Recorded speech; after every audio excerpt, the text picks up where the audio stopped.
Online पैसा कमाने की बेस्ट एडवाइस के लिए वीडियो के नीचे दिए गए सब्सक्राइब बटन के ऊपर क्लिक करें और बेल आइकन के ऊपर क्लिक करना ना भूलें। Welcome back everyone. दोस्तों, मैंने अपनी एक वीडियो में आपको यह दिखाया था कि मैंने कैसे अपना ई कॉमर्स का बिजनेस स्टार्ट किया और कितना प्रॉफिट किया।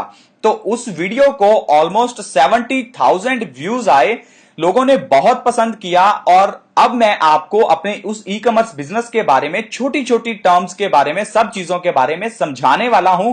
तो अगर आप एक यूट्यूबर हैं या आप स्टूडेंट हैं या जॉब करते हैं, तो आप अगर ई कॉमर्स का बिजनेस करना चाहते हैं तो ये चैनल आपके लिए बहुत हेल्पफुल साबित हो सकता है, क्योंकि यहां पर मैं आपको आपके सारे डाउट्स क्लियर कर दूंगा कि ई कॉमर्स का बिजनेस स्टार्ट कैसे करना है, उसके अंदर प्रोडक्ट की पैकिंग कैसे होगी, शिपिंग कैसे होगी, अगर आपको चाइना से सामान लेकर आना है वो कैसे लेकर आए, ड्रॉप शिपिंग का बिजनेस, एवरीथिंग। लेकिन जब भी ई कॉमर्स का बिजनेस स्टार्ट करेंगे तो आपको रजिस्ट्रेशन करने के लिए जरूरत पड़ेगी वैट की। अब कंफ्यूजन आती है, वैट क्या है? अब वैट का पता चल जाता है तो पता नहीं चलता यार ये टिन क्या है। टिन के बाद बात आती है सीएसटी क्या है। तो चलिए आज ये कंफ्यूजन को दूर करते हैं। सबसे पहले बात करते हैं वैट के बारे में। दोस्तों, ये तीनों चीजें एक्चुअल में रिलेट करती हैं प्रोडक्ट की सेल के साथ, क्योंकि हम सेलिंग का बिजनेस कर रहे हैं तो ये सेल्स के टैक्स हैं सारे। वैट की बात करें, वैट का आपको फुल फॉर्म पता होगा, वैल्यू एडिड टैक्स। यहां पर वैल्यू एडिड का मतलब है जितने का प्रोडक्ट आपने बेचा था और जितने का खरीदा था उसके बीच में जो भी वैल्यू ऐड हुई।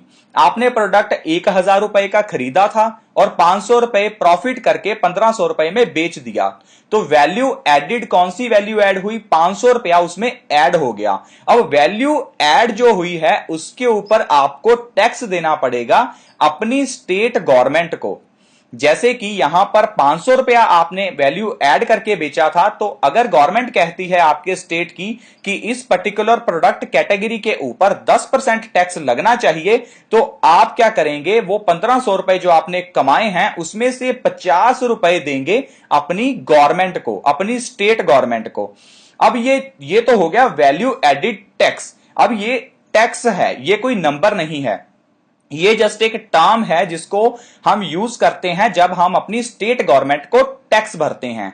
अब इसमें क्या होता है कि अगर वैट की बात करें, अगर तो आपकी घर में शॉप है या आप कुछ अपना शोरूम है, तो उस केसेस में क्या होता है कि लोग कहेंगे कि उनके पास तो वैट नहीं है, स्टिल वो बेच रहे हैं। देखिए दोस्तों, जब भी आप कुछ बेचते हैं अपनी ही स्टेट के अंदर, तो आपकी स्टेट आपको रिबेट देती है। आपकी स्टेट आपको कहेगी कि जैसे कि आप 5 लाख तक का सामान बेच लो अपनी अपनी स्टेट में, बस तो कोई दिक्कत नहीं है, आपको वैट नहीं भरना, कुछ नहीं भरना। लेकिन जैसे ही आप 5 लाख रुपए से ऊपर क्रॉस करेंगे तो आपको हमें टैक्स देना होगा। लेकिन अब अगर बात करें ऑनलाइन बिजनेस की, ऑनलाइन के अंदर ऑर्डर्स आते हैं ऑल ओवर द इंडिया में, और हमारी इंडियन गवर्नमेंट का ये रूल है कि कोई भी प्रोडक्ट चाहे वो 1 रुपए का भी हो, अगर आपकी स्टेट से बाहर वाली स्टेट में जाता है तो उसके ऊपर आपको देना पड़ेगा सीएसटी। अब वैट और सीएसटी दोनों चीजें एक तरह से सेम हैं। सीएसटी हो गया सेंट्रल सेल्स टैक्स, वैट हो गया वैल्यू एडिड। वैट आपको देना है पंजाब गवर्नमेंट को और सीएसटी आपको देना होता है सेंटर की गवर्नमेंट को। और अब हम जो सीएसटी है वो ओनली तब पे करते हैं जब हमारा प्रोडक्ट हमारी स्टेट से बाहर वाली स्टेट में सेल होता है। और ऑनलाइन बिजनेस की बात करें तो जो ऑर्डर्स हैं वो सारे बाहर से ही आते हैं। कभी ही होता है कि आपकी खुद की स्टेट से आपको ऑर्डर आए, 90% आपके ऑर्डर्स बाहर से ही रहेंगे। तो उन केसेस में आपको देना पड़ेगा सीएसटी, सेंट्रल सेल्स टैक्स। अब वैट और सीएसटी ये दोनों को जो नंबर दिया जाता है उसको कहते हैं टिन नंबर।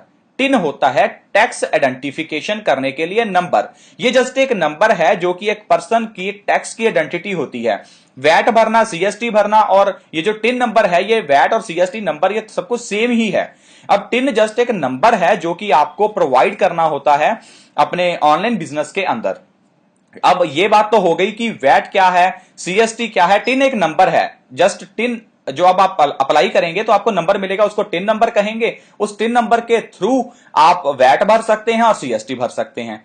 तो ये तो हो गई वैट, टिन और सीएसटी की बात। अब बात करते हैं कि ऑनलाइन बिजनेस जब आपको स्टार्ट करना है तो कुछ लोग कहते हैं कि क्या वो इसके बिना अपना ऑनलाइन बिजनेस स्टार्ट कर सकते हैं। तो आंसर है नहीं कर सकते। कर भी सकते हैं लेकिन आप अपने अपने स्टेट में कर पाएंगे, लेकिन हर वेबसाइट आपको अलाउ नहीं करेगी। ईबे आपको अलाउ कर देगा कि आप बिना वैट के सेल कर सकते हैं, लेकिन वो यार फिर अपनी ही स्टेट में कर पाएंगे। और यकीन मानिए आपकी स्टेट से आपको ज्यादा ऑर्डर्स नहीं आने वाले। 90% ऑर्डर्स आते हैं डिफरेंट डिफरेंट स्टेट से। तो इसलिए बेटर रहता है कि एक वैट नंबर बना लिया जाए और फिर आप अपना ऑनलाइन सेलिंग का बिजनेस स्टार्ट करें। अब तीसरी चीज है कि वैट को अप्लाई कैसे करना है। अब दोस्तों वैट अप्लाई करने के लिए क्या है, एक मेन चीज जो होती है वो है आपको कमर्शियल स्पेस चाहिए, एक शॉप चाहिए, शोरूम चाहिए। आप घर से अपना बिजनेस नहीं कर सकते। तो इसके लिए क्या होता है, वैट अप्लाई करने के लिए एक कमर्शियल एक शॉप चाहिए, आपकी हो चाहे उसका रेंट एग्रीमेंट हो।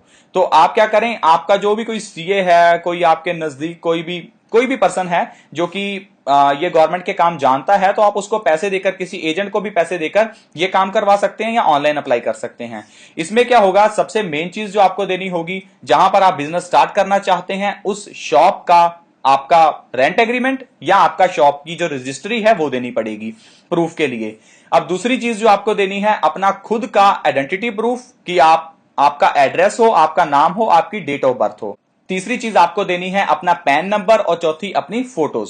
तो ये 4 चीजें देकर आपको पैन अप्लाई करना है। अब पैन अप्लाई कितने में होगा ये स्टेट टू स्टेट डिफर कर सकता है, लेकिन जब मैंने बनाया था तो हमारे पंजाब में 4-5 हजार रुपए में बन गया था और 20-25 दिन के अंदर ये बन के आ गया था। अब 4-5 हजार भी मुझे इसलिए लगे थे क्योंकि मैंने एजेंट के थ्रू करवाया था और एजेंट अपना 2-3 हजार 2,000 जो भी अपना कमीशन लेते हैं उन्होंने काट लिया था। तो अगर आप खुद अप्लाई करेंगे या ऑनलाइन अप्लाई करेंगे तो आपको सस्ता पड़ सकता है। तो ये कुछ बातें थी वैट के बारे में।